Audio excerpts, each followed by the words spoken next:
Hello, everyone, and welcome once again to Hitting the Mark with Mike Conley. I just finished a series of the 7 letters in the book of Revelation, and those letters gave us a portrait of 7 sets of things that we really want to hold dear to our hearts. They're written with the love of the Creator as his son Yeshua dictates to the Apostle John precisely what they must hear and do. With words of praise and rebuke and counsel and warning, and then culminating with words of promise for those who overcome. These 7 letters, when held in the hands of time, show a panorama of church history right down to the very day we're living in now. However, there is another history that spans the ages of time, a history rampant with corruption and deceit, a history of such a great magnitude that it touches our very lives. I would like to now take you through the portals of time, and hopefully you will see how we have arrived at this critical point of history, the point in which we now live. We begin our journey with a place and a people most have never heard of. The place is between the Black Sea and the Caspian Sea, just above the Caucasus Mountains. The people, the Khazars, a very warlike people, numbering over 20 million. Their religion was called Tongri shamanism, which basically meant they worshiped the sky, they did animal sacrifices, and they were extremely intelligent. Before we go there, I want to remind you in Revelation 2, verse 9, we hear these words, "I know your works and tribulation and poverty, but you are rich, and I know the blasphemy of those which say they are Jews and are not, but are the synagogue of Satan." And later in Revelation chapter 3, verse 9, in the letter to the Philadelphians, he writes, "Behold, I will make them of the synagogue of Satan, which say they are Jews and are not, but do err. I will make them to come and worship before your feet, and to know that I have loved you." So we have these 2 references to the synagogue of Satan being tied to the fact that there were those who said they were Jews but weren't. So I need you to keep that in mind as you listen to this broadcast. Now, we're back at about 500 AD, and this is something along the idea of a tremendous exodus or a flight out of Turkey by millions of people who caused so much animosity that they were virtually driven out of the nation of Turkey. They left Turkey and they went through the Caucasus Mountains up into the area between the Black Sea and the Caspian Sea. And they formed a kingdom that has until the last 50 years been very much under the radar. And the question becomes, how does a nation of people numbering more than 20 million people with a landmass of almost 1 million square miles stay so obscure to the world? It's only been in the last several decades that greater documented evidence from ancient manuscripts has come to light. and revealed the astonishing historical truth of this ancient kingdom and its connection to the origins of modern-day Israel. This is a story of a kingdom of belligerent, warlike Caucasian nomads having absolutely no linked ancestry with anything Israelite this side of Noah. Yet, they adopted a form of Talmudic Judaism, and they became the dominant force of their time, and surprisingly, of our present time also. They were called the Khazars. Now, right now, before we go any further, let's clear up just exactly what is this Talmudic form of Judaism. What is the Talmud? So for a brief moment, I'd like to give you some explanation of what that means. The Jews believe when Moses received the written Torah on Mount Sinai, that he was actually given two Torahs, the written Torah and the oral. The written Torah consists of the first 5 books of the Old Testament. Then you have the writings of the prophets like Ezekiel and Isaiah and Jeremiah and so on. Then you have historical books like 1st and 2nd Samuel. And of course, the books of wisdom such as Proverbs and the beautiful Psalms. Altogether, the written Torah in its entirety, the Jews call the Tanakh. We call it the Old Testament. The oral Torah was used to explain the written Torah, and it brought into greater light the instructions of Israeli Jewish life. Over the centuries, the oral Torah was passed down from generation to generation until a little bit around the 2nd century. The rabbis of that time decided that they should write down the oral Torah. Now, this writing consisted of discussions, lectures that had been argued and debated by the rabbis, and these debates and arguments that were written down were either cast aside or they remained in the written notes. This period of debate and discussion covered around 400 years, and it came to be known as the Talmud. Now today, if you were to study this tremendous volume at the rate of 1 page a day, it would take 7 years to go through the entire writing. This is only a brief synopsis of what the Talmud actually is, but that should be enough to get us to understand what's going to happen later on with this group of people called the Khazars. For a moment, let's get a little bit of a historical perspective before we go much further.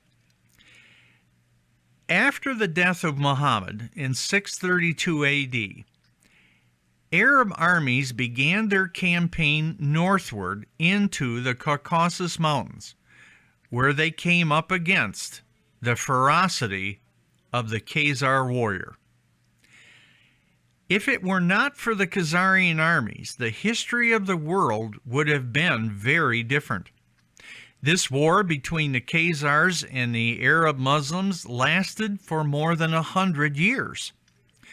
Rutgers University professor Peter Golden, one of the most principal authorities on the Khazars, wrote, "Every school child in the West has been told that if not for Charles Martel and the Battle of Poitiers, there might be a mosque where Notre Dame now stands. What few school children are aware of is that if it had not been for the Khazars, Eastern Europe might well have been a province of Islam." This peculiar race of people were described down through history as blue-eyed, with very fair complexions and long reddish hair. They were large of stature, and they had an extremely fierce countenance. The ferocity and warlike tendencies of the Khazars points to a people so violent in dealing with their fellow men that they were greatly feared and yet abhorred by all the peoples of that region. Benjamin Friedman, a Jew and an apparent longtime associate and confidant of presidents and statesmen, said in an address in 1961 in Washington, D.C., the Khazars were so belligerent and hostile that they were eventually run out of Asia and scattered amongst the nations of Eastern Europe. He goes on to say, and I'm quoting, "What secret, mysterious power has been able for countless generations to keep the origin and the history of the Khazars and the Khazar kingdom out of history textbooks and out of classroom courses in history throughout the world? The origin and the history of the Khazars and the Khazar kingdom are certainly incontestable historical facts." End of quote. Now, after the defeat of the Persians by the Muslim armies, a new triangle of power came into existence. There was the Islamic Caliphate, the Christian Byzantiums, and the Khazars. In the early part of the 7th century, Muhammad was still leading his armies in battle. He died in 632, and this battle started in 622. The Muslims tried to defeat the Khazars.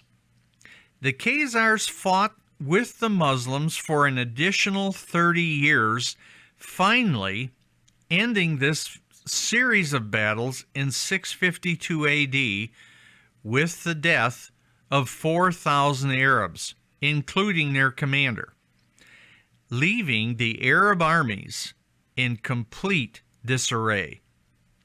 There was a brief period of Muslim incursion into the area of Khazaria by Caliph Marwan II. His only terms for peace was for the Khazars to convert to true faith in Islam, which at that time they said they would. However, after the Muslim armies withdrew from the area, they did not comply. The Muslims knew that a people as fierce as the Khazars would never be kept under military rule from the distance that they would have to try to do it. Now, it was a few years after this that the Khazars adopted Judaism as their new religion. It's now about 740 AD, and the Khazars have a king named Bulan, and he starts leaning towards the idea of converting the entire nation to a different religion.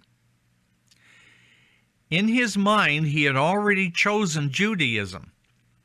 Now, this essentially was a decision based on political design. It was not because they loved God. It was because they had decided that they had to have a religion. And so, based on the design of politics and power, they chose Judaism. Beginning in the 8th century, there were two superpowers. One was Christianity, and the other was Islam. Not many people know this, but at one time, all of Syria was Christian, as well as the entire Byzantine Empire and all of North Africa. The Khazars represented the third force. And in order to remain independent and reserve their supremacy, they neither wanted Christianity nor Islam. Christianity or Islam meant that they would become subordinate to either the Caliph or Rome. Now, the Khazars did not look into the Jewish religion blindly. They had intimate knowledge of what they were doing because they brought in rabbis to teach them the language and the customs, and they learned this very well. During this course of time, the Khazars believed that they too were a chosen people, that they too had made their covenant with the Lord, even though they were not descended from Abraham through Shem. A later king, King Joseph of the Khazars, traced his family ancestry back to not Shem, as many think that's where they came from, but he found out that they were from Noah's other son, Japheth. To be more precise, they were from Japheth's grandson, Togarmah, who was the ancestor of all Turkish tribes. Now, the Khazars, over the centuries, were frequently described as Magog, the people of Magog. In Genesis chapter 10, verses 2 and 3, you'll see that Magog was the uncle of Togarmah. So Japheth, the third son of Noah, was the progenitor of the Khazars. However, Japheth had other sons. One was Meshech, and the other was Tubal, central figures in Bible prophecy and end times. Going on, King Bulan also had a son whose name was Obadiah. This son, after his father's death, reorganized the kingdom, and he, in fact, even established further and further this nation of over 20 million people into the Jewish religion. He made sure that the rabbis instructed them to do things properly and correctly, and things were explained in every detail. The Khazars' conversion to Judaism, Talmudic Judaism, set the tone for the last days of our earth. However, as is true with most great kingdoms, in the last half of the 8th century, in come the Vikings. The Khazar Empire begins to weaken, and in their weakening, they began to hasten the extinction of the Byzantine Empire. The reason is that the Byzantine Empire no longer had a protected eastern border, because now the Vikings, the Mongols, and the Gauls were invading, and the Khazars were extremely weakened and had already started an exodus into Europe, into Spain, into Romania, and especially the area of Poland and Hungary. Gradually, the Khazar Empire declined to superior forces over quite a bit of time. Then, around 1140, came the Mongol invasion with Genghis Khan. The Khazars, at this time, sent many, many people into the Slavic lands. And in this area, they built up a great Jewish center of Europe. Now, the way they did this, they stuck together in what we would call nowadays self-imposed ghettos. They had their own schools. They had their own places of worship, and they chose to live close together wherever they settled. They had two things. Because of this newfound Judaism, they had messianic hope. And they had, in a sense, the pride of somewhat thinking they were a chosen race. This was shared both by the Khazar Jews and the ancient Israelites from the tribe of Judah. Even though the Khazars did not go back to Shem, but they've been traced back to Japheth. The Khazar Jews ended up wherever they went in positions of power and in positions of politics, and they were in high positions of all categories of life. They were at the highest level in the trading portion of life, the highest level in the monetary portion. And both the Jews and the Khazar Jews developed a talent for trading and the lending of money. And any society that they became part of, they became the controlling factor, especially in that society's wealth. There is massive historical data and evidence to prove that this is true. However, the substantial part of Jewry is of a Khazarian, not Semitic, origin.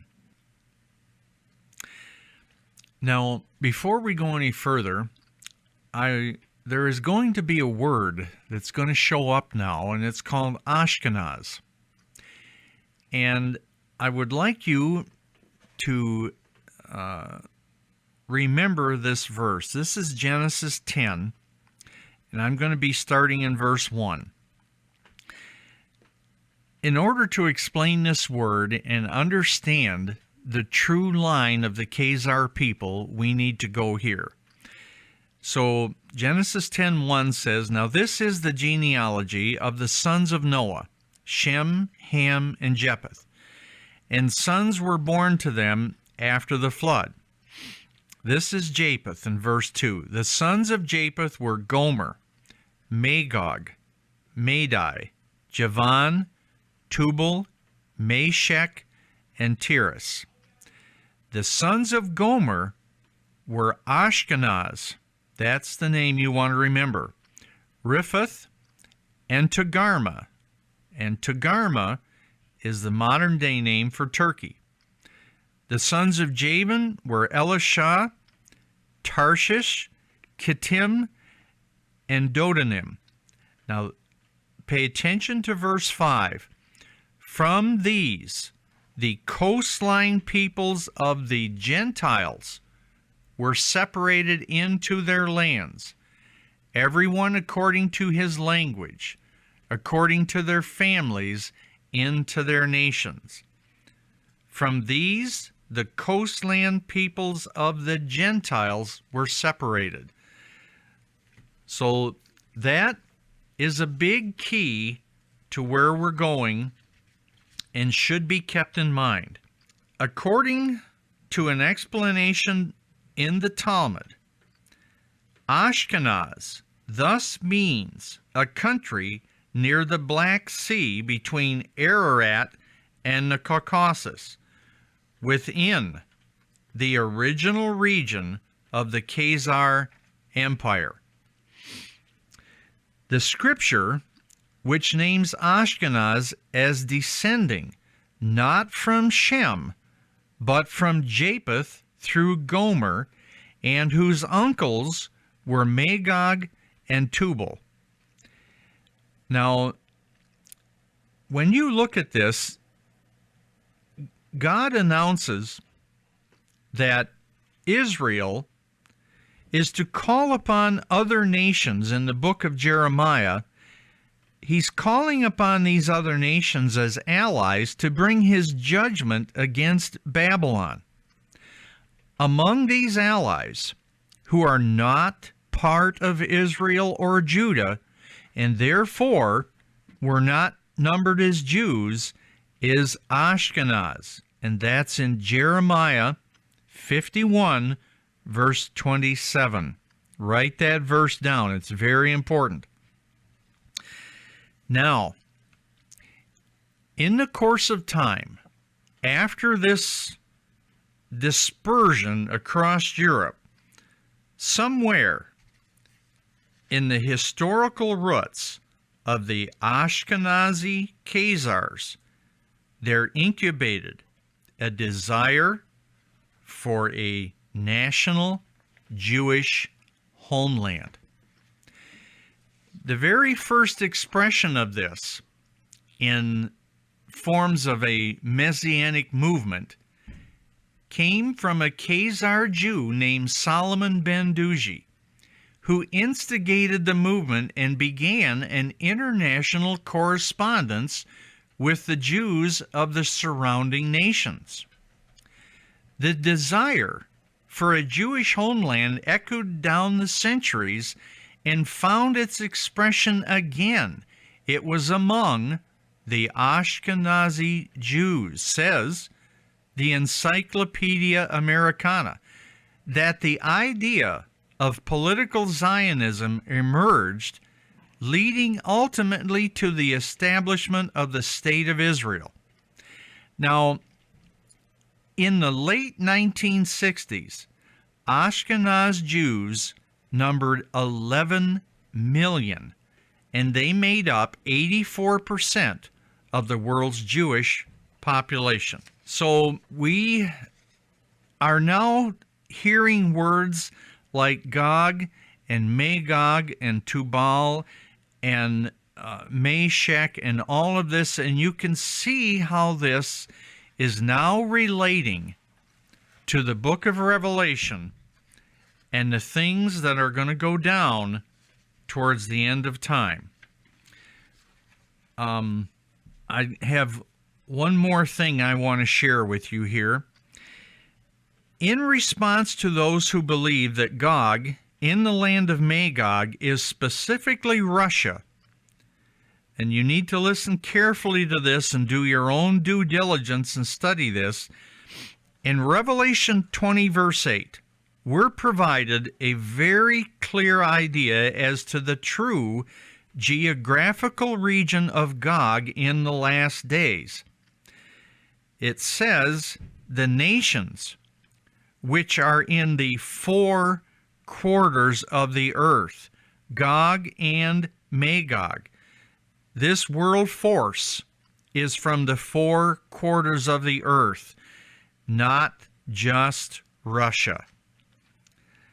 So I hope that as we move on through this and learn about what these 7 letters, the tremendous treasures that were in them, and how they pointed us to the last days as they did a panorama over history.